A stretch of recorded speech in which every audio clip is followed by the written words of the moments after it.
హనుమకొండలో మంత్రి కొండా సురేఖ ఇంటి దగ్గర ఉద్రిక్తత చోటు చేసుకుంది. మున్సిపల్ కార్మికులు కనీస వేతనం 26,000 అమలు చేయాలని డిమాండ్ చేస్తూ రామ్నగర్లోని మంత్రి కొండా సురేఖ ఇంటిని ముట్టడించారు.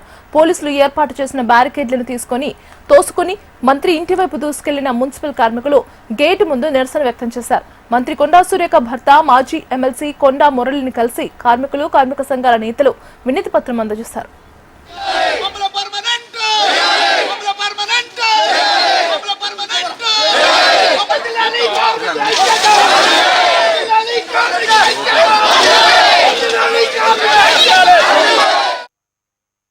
మున్సిపల్ కార్మికులకు కనీస వేతనం 26,000 రూపాయలు ఇవ్వాలని డిమాండ్ చేస్తూ సిఐటియు హన్మకొండ జిల్లా కమిటీ ఆధ్వర్యంలో ఈరోజు కొండా సురేఖ గారి ఇంటి ముట్టడి కార్యక్రమాన్ని చేపట్టడం జరిగింది.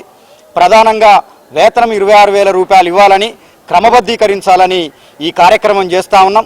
2.5 సంవత్సరాలు గడిచినా కూడా ప్రభుత్వము వేతనాలు పెంచడంలో కానీ, మున్సిపల్ కార్మికుల సమస్యలను పరిష్కరించడంలో కానీ పూర్తిగా వైఫల్యం చెందడం మూలంగానే ఈరోజు ఈ కార్యక్రమం చేశాము.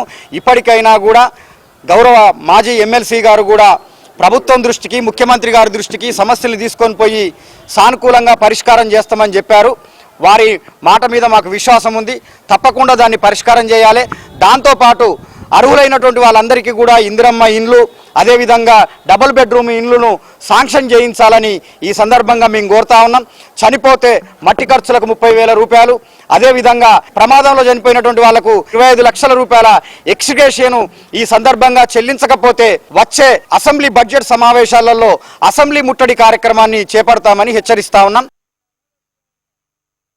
ఈ నెల 1వ తారీఖు నుంచి ప్రారంభమైనటువంటి మొదటి దశ కార్యక్రమం మున్సిపల్ కార్మికులకు 26,000 కనీస వేతనం, పర్మనెంటు, 8 గంటల పని దినం, చనిపోయిన కుటుంబాల నుంచి రీప్లేస్మెంటు, ఈ డిమాండ్స్ తోటి ప్రధానంగా ఈ 4 డిమాండ్స్ తోటి రాష్ట్ర వ్యాప్తంగా పిలుపునివ్వడం జరిగింది. అందులో భాగంగా ముఖ్యమంత్రి గారికి సంతకాల సేకరణ 1 నుంచి 15 వరకు అయిపోయింది.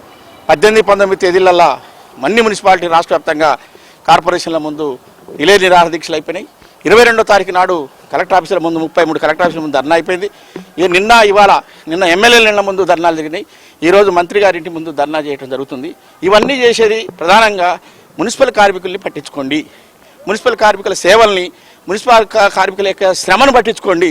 వాళ్ళు మలమూత్రాలు ఎత్తిపోస్తూ ఈ రాష్ట్రంలో అత్యంత తక్కువ జీతం పొందుతూ అందరికన్నా ఎక్కువ పనిచేస్తూ ఇవాళ కేవలం 16,000 రూపాయలు మాత్రమే ఇవాళ జీతాలు పొందటం అంటే, పక్క రాష్ట్రంలో ఆంధ్రప్రదేశ్లో 24,000 రూపాయలు ఎత్తుకుంటారు మెడికల్ బిల్తో సహా.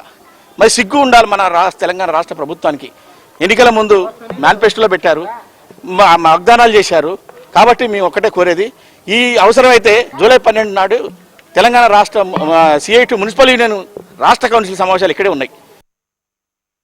కార్మికులు ఏదైతే చేస్తుందో ధర్నా కార్యక్రమం చేసినాక మరి వాళ్ళ డిమాండ్లు కూడా మరి ఇవ్వడం జరిగింది. ఈ విషయాన్ని కొండా సురేఖమ్మ ద్వారా ముఖ్యమంత్రి గారి దృష్టి తీసుకుపోయి కంపల్సరీగా సాల్వ్ చేసే కార్యక్రమం మరి చేస్తా. ఎందుకంటే ఆమె లేదు, లండన్ పోయింది, తొందరనే వస్తుంది. రాగానే ఒకసారి మళ్ళా మున్సిపల్ కార్మికులతో కూడా మీటింగ్ పెట్టి వాళ్ళు కూడా నిజంగా కూడా పెద్ద కోరికలు ఏం కోరలేదు కాబట్టి కంపల్సరీగా అన్నను ఒప్పించి మరి వాళ్ళకి న్యాయం చేస్తాను తెలియజేస్తాను.